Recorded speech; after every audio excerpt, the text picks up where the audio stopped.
kwivangavanga.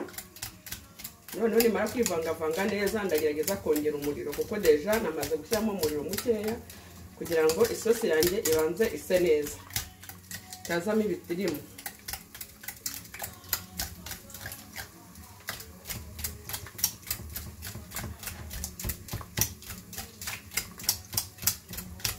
Iyi sosi wanize ibintu bijyanye no guteka bya hoteli na resitora niho nayigiye, ntabwo ari byo nikuriye mu mutwe.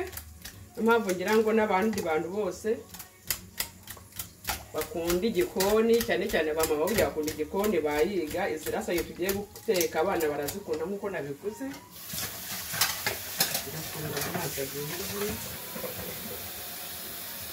Gukora isose yarasanye, tongera umuriro noneho dukomeze tugende duteka ya sosi.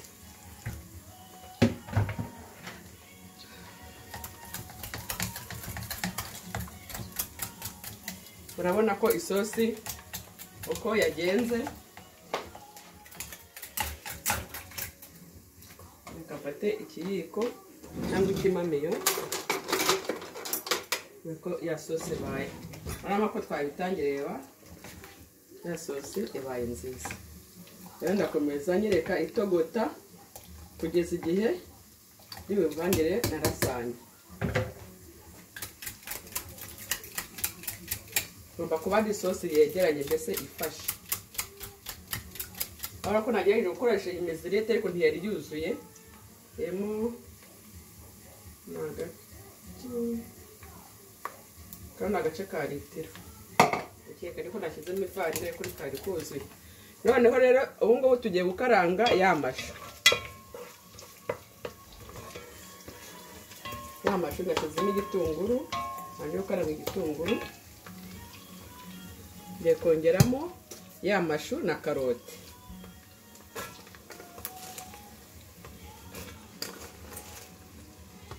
Karoti n'amashu turabikarangana.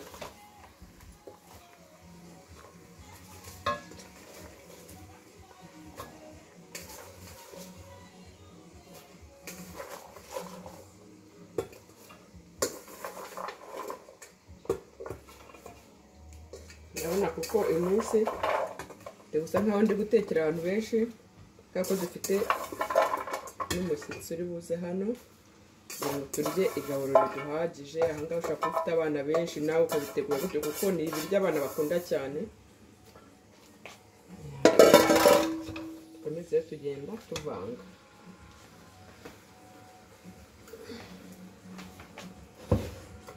Tuvanga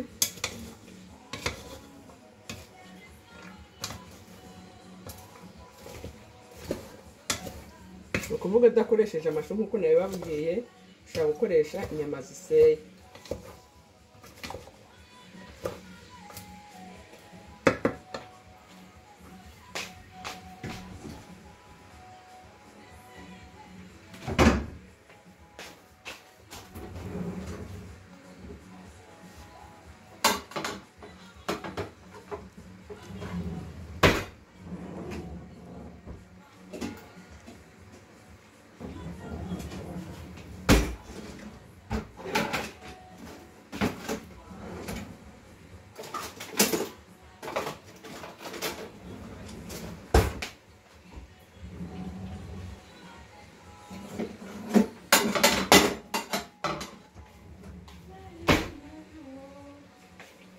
Ono kuba ngo tugiye gupfundikira hano mashu ndayapfundikiranye reka noneho abanzashye neza mu gihe na ya sosi ntitegereje kwishya.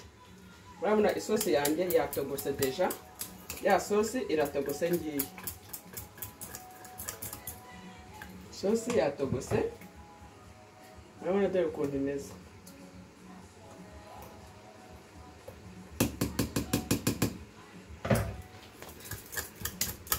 Igomba kuba ari isosi itogose neza ifashe kugira ngo ize kubanza gufata neza. Agabanya umuriro kugira ngo idashirira hasi.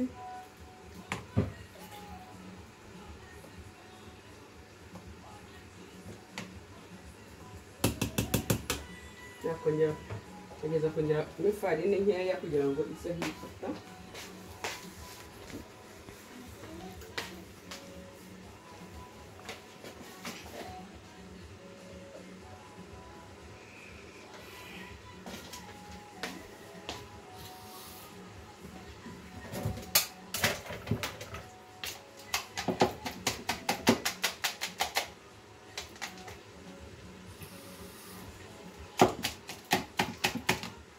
Ko isosi idafashe neza no kuvuga ngo basanye ntizibasha kumera neza, isosi igomba kuba isa nk'ifashe.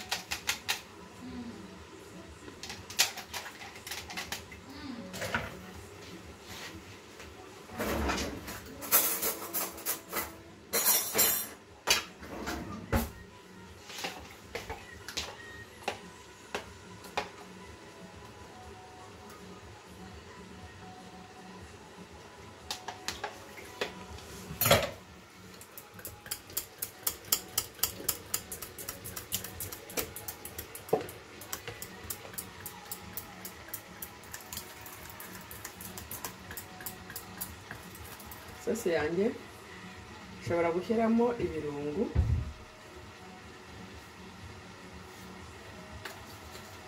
ugashyiramo tungurusumu nkeya, kuko iki gihe turi mu gihe cya korona ni byiza gukoresha tungurusumu, ni nziza irafasha. Ufite na rime wayishyiramo ntacyo bitwaye, kuko sitoro nayo kuba wayishyira mu biryo ntacyo bitwaye, irafasha.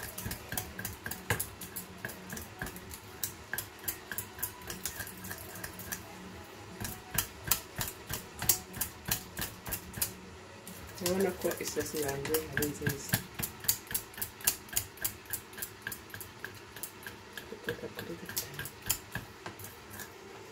Komeza ngaragura za mboga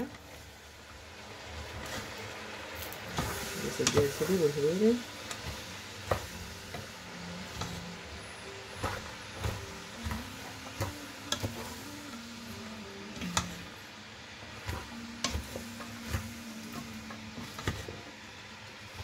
Biragoye kuba nakora video yose icyarimwe, niyo mpamvu nikusa nk'ugenda nca mu duce. Abantu muzayikurikira nzagerageza kugenda nyikurikiranya kugira ngo muzabashe kuyikurikira neza, kubera ikibazo ndi gufatira kuri telefone nta kamera yindi ifite isanzwe nakoresheje, kugira ngo bye gutwara umwanya munini.